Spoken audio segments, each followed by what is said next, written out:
Welcome back to your science class, children. In the previous video, we studied about the movement of the earthworm. Now we will study about how a snail moves. You all have seen a snail, isn't it?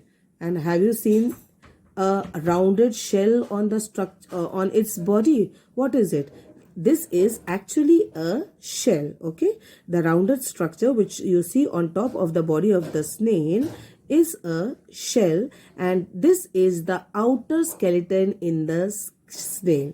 Okay, in our body the skeleton is made up of bones, but in the case of a snail, this outer skeleton, it is not made up of bones. Okay, it is a single unit and it does not help in moving from place to place. It does not help also. Okay, so the snail actually drags this shell along with it. Drags means khichna. Okay, it drags the shell along with its body. Okay, now how does it move? Here also a snail, it has got a thick structure, and the head of the snail, it has got an opening. Okay, and the head of the snail comes out of the opening of the shell. Okay, it remains in the shell, and the thick structure, it has got a foot. Okay, and it is made up of strong muscles. And what can you see? In the same, it moves just like a earthworm. Okay, in the previous video I explained the motion of the earthworm. So in the same way, the snail also moves in the same way as the earthworm moves. Okay, but the movement of the snail is even slower as compared to the earthworm. Clear, children? Then we move on to the next organism, that is the cockroaches. You all are very well aware of cockroaches. Cockroaches walk and climb also. They fly also in the air. Cockroaches have got 3 pairs of legs. Okay. If you have seen a cockroach, you will see that it has got 3 pairs of legs. That means total 6 legs. Okay. And these 3 pairs of legs help them in walking. And there also the outer, this is the outer skeleton. Okay, and this is a hard outer skeleton. Just now I told you the snail also has got an outer skeleton. In the same way, here this cockroach also has got outer skeleton.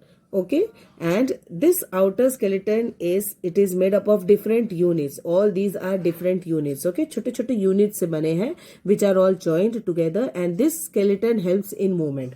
Not like in snail. Snail में the shell do not help. Outer skeleton does not help in movement, whereas here it helps in the movement. Okay, then it has also got 2 wings attached to its body.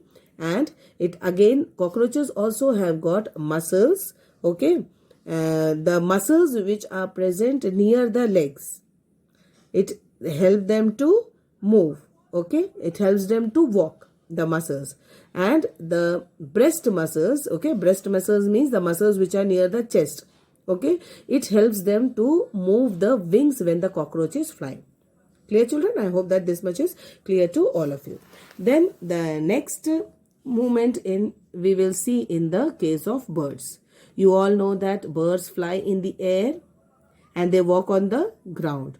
Okay, some birds like the ducks, they can swim in water. Now, what is the reason that the birds can fly? The reason that the birds can fly is that their bodies are suited for flying. And how is the body suited for flying?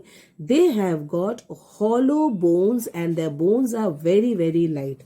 Clear, children? If you all know that you have studied in class 5th that the bones of human body, our body, it contains bone marrow. Okay, in our body, if see, children, if this is our bone.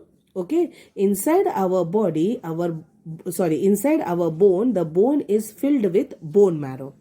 Clear? So that is why our body, or you can say our bones, are very, very strong, and as well as they are heavy also. Whereas that is not the case with the birds. Okay, the bones of the birds are hollow. Okay, hollow means there is nothing inside. Khokhla hai. and that is why their body is very, very light, so they can fly very easily in the air. Then the bones of the hind limbs are typical for walking and perching. What are hind limbs? Hind limbs means piche wale, okay, which helps in walking. The see, this is the skeleton of a bird. Okay, now here these are the hind limbs. The hind limbs help them in walking, whereas the forelimbs are modified as wings. Okay, like in human body we have also got hind limbs and forelimbs. What are our forelimbs? Our forelimbs are our hands. हम लोग के हाथ जो है हम लोग के forelimbs है, और पैर हम लोग के hind limbs है. Okay, so here in the birds this is the hind limb which helps in walking and perching. Perching means कूदना एक जगह से दूसरी जगह. Okay, and the forelimbs जो हाथ है, you have seen that they do not have hands, isn't it? The forelimbs यानी आगे वाले जो limbs है, they are modified into wings. Forelimbs are modified into wings. Okay, then the shoulder bones are very, very strong, and the breast bones.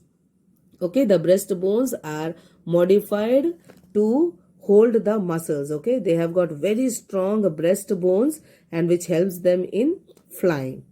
Okay, so these are the modifications of birds. So these usually it is asked children, okay, what helps a bird to fly in the air? Okay, why birds can fly so easily in the air? The reason for the birds to fly easily in the air is that they have got hollow bones. Okay, and their bones are very, very light in weight, and their forelimbs are modified into wings for flying. Okay, so this is the reason why birds can fly very easily. The rest we will continue in the next video. Thank you, children.